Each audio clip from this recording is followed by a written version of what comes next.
Democracy Now!, democracynow.org, the War and Peace Report. I'm Amy Goodman with Juan Gonzalez, our guests, to debate the Democratic side of this presidential race are the legendary farm worker leader, Dolores Huerta, joining us from San Diego. She's about to get on a plane.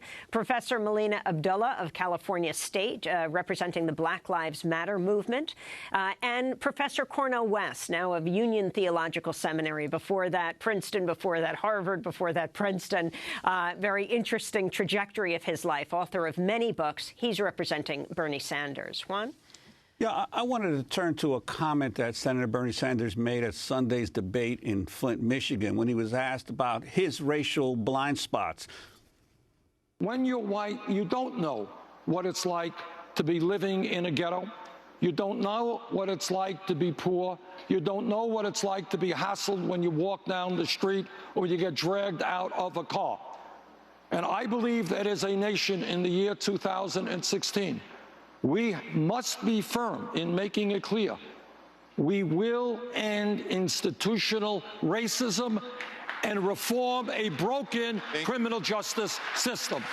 Melina Abdullah, I'd like to ask you about this, because it seems to me that what we're seeing here among the Democratic candidates is a replay of a long-standing battle in the left or progressive movement in America, that if you address the class struggle, racial conflicts will be dealt with, which seems to be a lot of the direction of Bernie Sanders. But there's another perspective in the left that has always said, no, there's a national or racial and class struggle, and they may be connected, but you've got to address the specificity of racial and class, racial oppression in the United States, separate and apart from the class struggle. I'm wondering your response to Bernie Sanders' comments.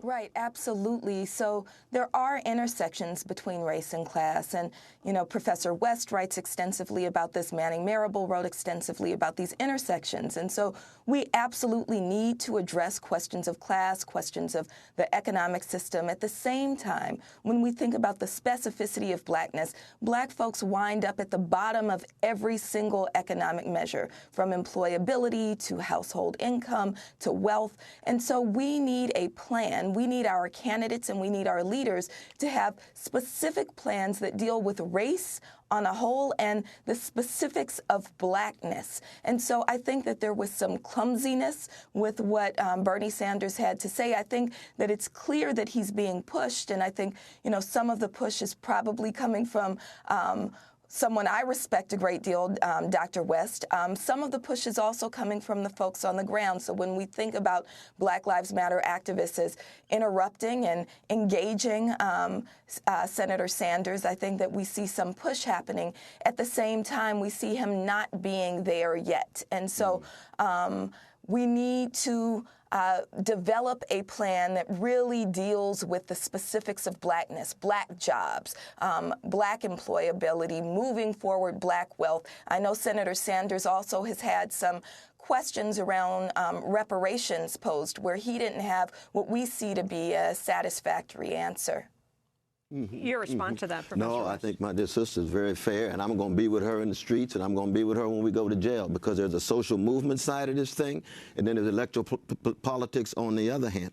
But I think the important thing to keep in mind is there will be no black freedom unless there is economic equality, unless Wall Street has some regulation, unless there's a redistribution of wealth downward.